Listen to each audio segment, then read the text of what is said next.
Agora a entrevista do dia com Denise Campos de Toledo. E hoje eu converso com Janaína Pascoal, advogada, deputada estadual mais votada da história, com mais de 2 milhões de votos, isso na disputa por uma vaga para a Assembleia aqui de São Paulo. Vamos falar sobre o governo Bolsonaro e a política no estado de São Paulo. Deputada, boa noite. Boa noite, muito obrigada pelo convite, uma honra.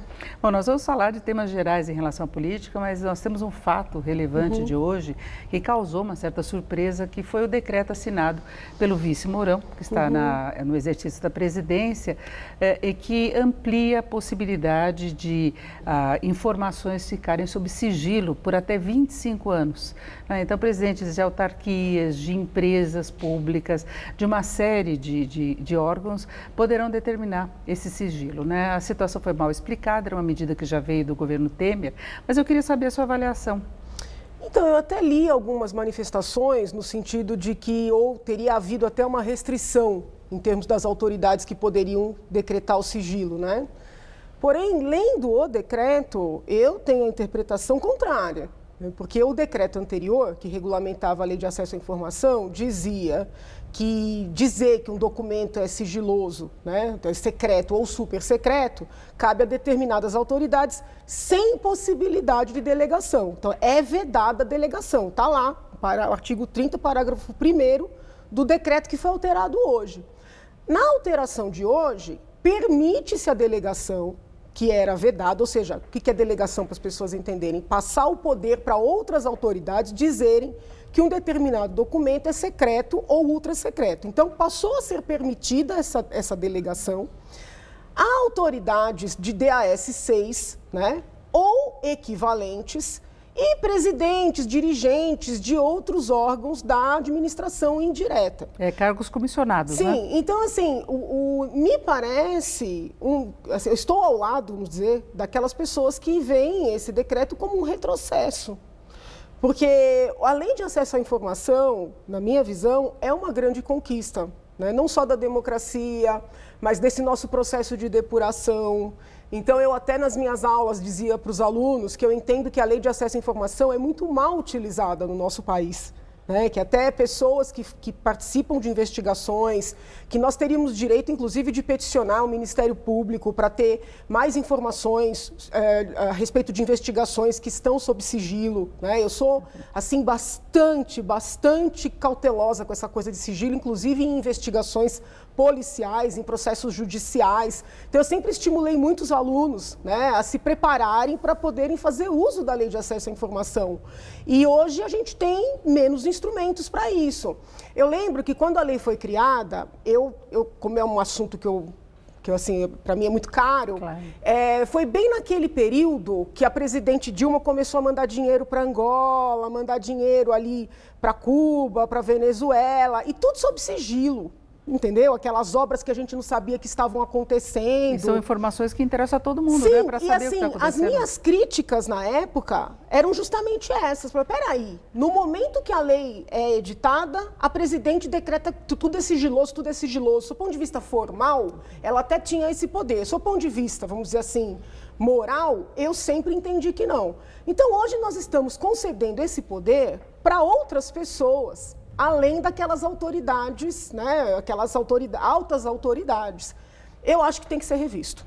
Porque pelo que se entende do decreto, até no caso da Petrobras, por exemplo, várias informações poderiam ser enquadradas nesse sigilo por até 25 anos. Sim. E a gente sabe o que aconteceu na Petrobras. A bem da verdade, mesmo na plena vigência da Lei de Acesso à Informação, nós ficamos sem ter esse acesso, né? Então, assim, no passado muito recente, nós vimos que esse sigilo todo foi algo muito negativo, era contrário à legislação. Então, eu não entendo por quê, né? Não consegui ver lógica, com todo respeito, e acho que seria positivo alterar. Talvez o presidente pensar melhor em relação a isso. Sim, né? porque como a urgência é um decreto, da assinatura. Mas como é um decreto, o decreto é uma norma mais facilmente alterável. Então também o fato de ter decretado e agora fazer uma reunião, uma melhor avaliação, nada impede que se apresente um novo decreto. revendo o de hoje, porque eu acho que não foi positivo. Agora, a deputada, se cobra muito a sua posição em relação ao governo Bolsonaro, porque pela sua participação no processo de impeachment e depois por estar no mesmo partido, não é? Agora, a sua posição tem sido de muita independência em relação aos vários fatos que têm acontecido. É essa mesma a tua posição definitiva em relação, não tem uma ligação, não tem uma posição fechada com o governo? Na verdade, assim, eu sou uma defensora desde sempre das candidaturas avulsas, né? Então, assim, eu fui muito resistente a me candidatar a qualquer cargo, mas a nossa legislação exige que a pessoa esteja filiada a um partido.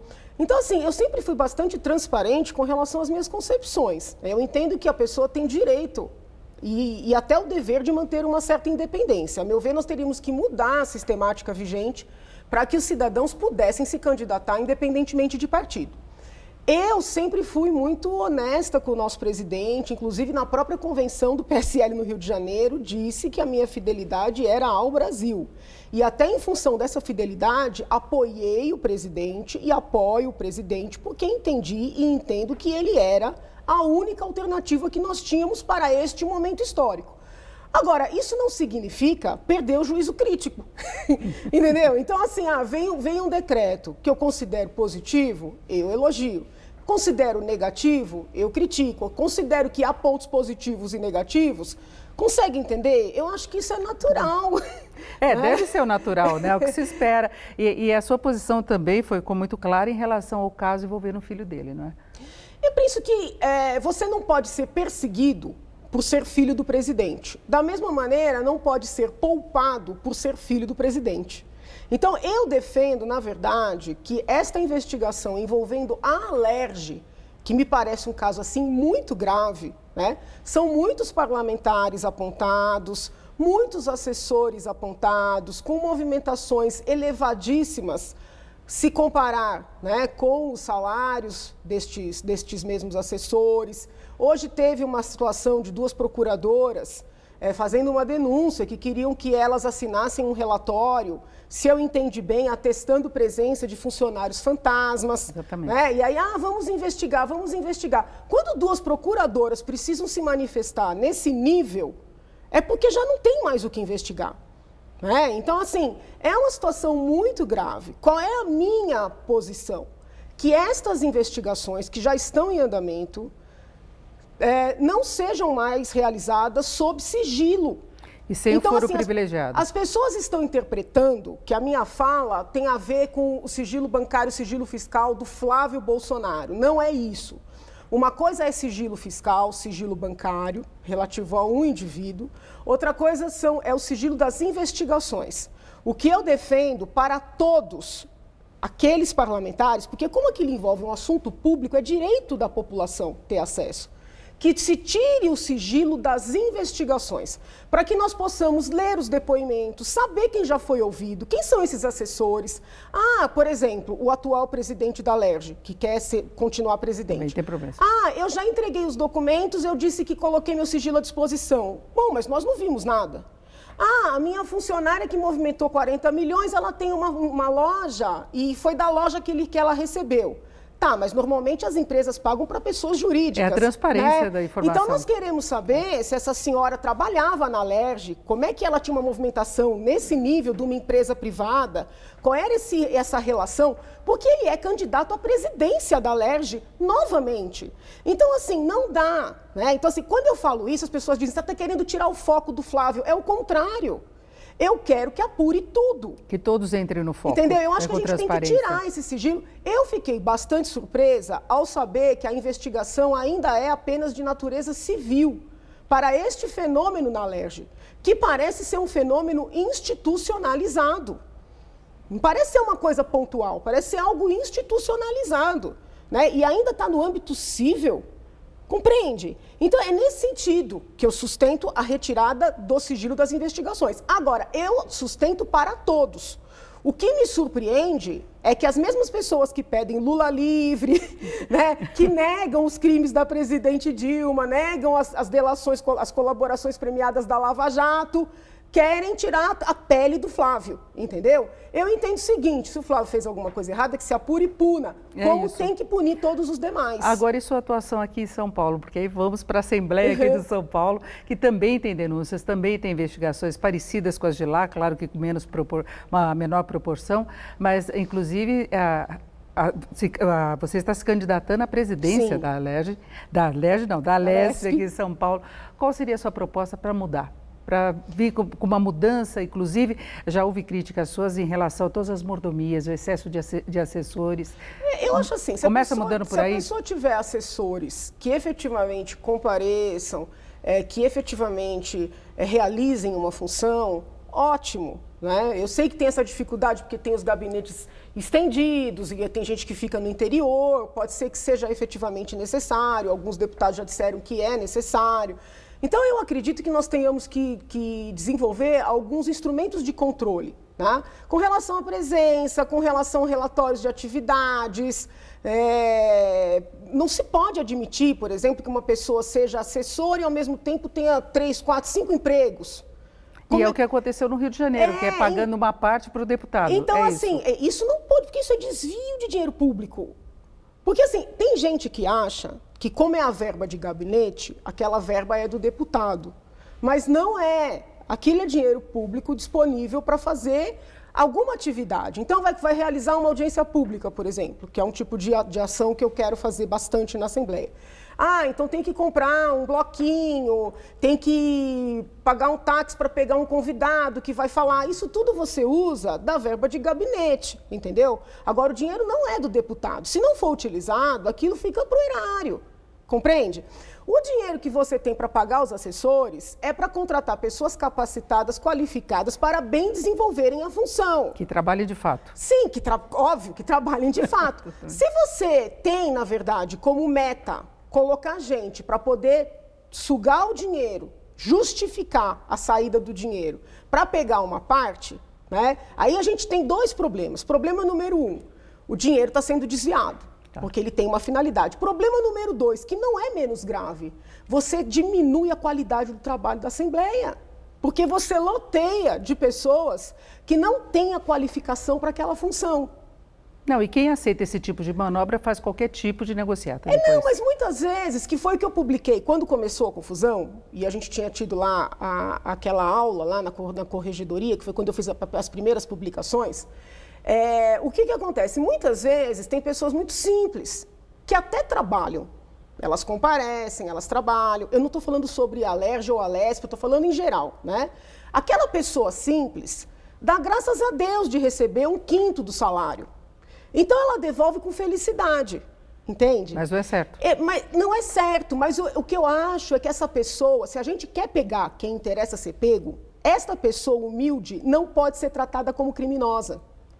Ela tem que ser tratada como vítima. Não sei se eu estou sendo clara. Sim. Porque essa pessoa, ela é fungível, tá? O que significa ser fungível? Se ela não aceitar, outro aceita. Então, quando você diz para essa pessoa, olha, você é criminosa, se você falar, você vai ser processado, você vai ter que devolver tudo em dobro, você vai ser exonerado, você vai para a justiça, você vai ser criminalizado, vai ser preso. A pessoa se cala. Agora, no Rio de Janeiro, pode haver uma confusão entre uma situação diferente. O que nos interessa é pegar quem tem poder de dizer, você não quer, outro quer.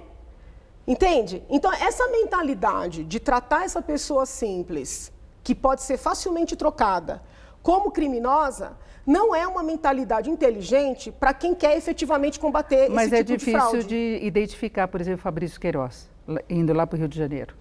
Tem que pegar aquela pessoa que trabalha, entendeu? Que vamos dizer assim, que não tenha um poder de organização, né? A gente tem critérios técnicos, do ponto de vista do direito penal, que podem muito bem ser aplicados. Porque eu fico menos presa, a minha abordagem no direito sempre foi uma abordagem preventiva. Eu fico menos presa na ideia de, olha, vamos olhar o que aconteceu e punir. Com isso eu não estou dizendo que não se tenha que punir, mas vamos olhar esse problema e estabelecer métodos para evitar que isso se repita. Porque senão daqui 5 anos a gente está de novo, né, nessa dinâmica. E esse país não anda. E como é que estão as negociações pelo apoio à sua candidatura? Porque não, o seu partido ia ter a maior base, mas não é suficiente. Não é suficiente. Nós fizemos várias reuniões da bancada. A bancada manifestou um apoio unânime, ou seja, se ninguém mudar até dia 15 de março, né, eu tenho 15 votos. Tiramos ali uma pequena comissão e esses colegas têm conversado com outros parlamentares. Muitos já têm falado que estão fechados com o atual presidente, que é o deputado Cauê Macris. Alguns dizem que ainda não tem nada definido, mas nenhum deu assim uma palavra firme. Olha, vamos votar na Janaína, tá? Eu não tenho, vamos dizer assim, nenhuma garantia de voto. Mas tá? tem todo um trabalho de negociação, está acontecendo? Depende do que você entende por Qual negociação. a sua disposição de sair lá para buscar votos? Eu estou falando sobre as minhas propostas, né? E a minha ideia é que algum outro colega que não seja nem do PSDB nem do PT, se habilite a concorrer à primeira secretaria, porque existe um acordo lá do PT com o PSDB na presidência, PT na primeira secretaria, há anos. Então eu gostaria de convencer algum colega de outro partido que nós tentássemos, de maneira democrática, transparente, enfrentar, né, essa dupla, vamos dizer assim. Então eu conversei, por exemplo, com o pessoal do Novo, conversei com o PSB, não senti esse mesmo desejo, entendeu? Não senti, porque tem muita preocupação de, por exemplo, me apoiar e eventualmente eu perder e essas pessoas ficarem sem participação em nenhuma comissão temática, né? Educação, saúde, finanças. Então eu falei, olha, gente, quem está nessa luta, né, para tentar fazer as coisas diferentes, tem que correr alguns riscos.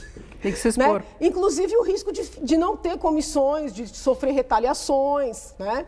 O convite está feito. Aí cada um decide como achar que deve, né? Então é isso, deputada. Muito obrigada pela sua participação, presença aqui na Gazeta mais uma vez. Obrigada, Muito obrigada. Obrigada, uma honra. Uma boa noite, Luciana.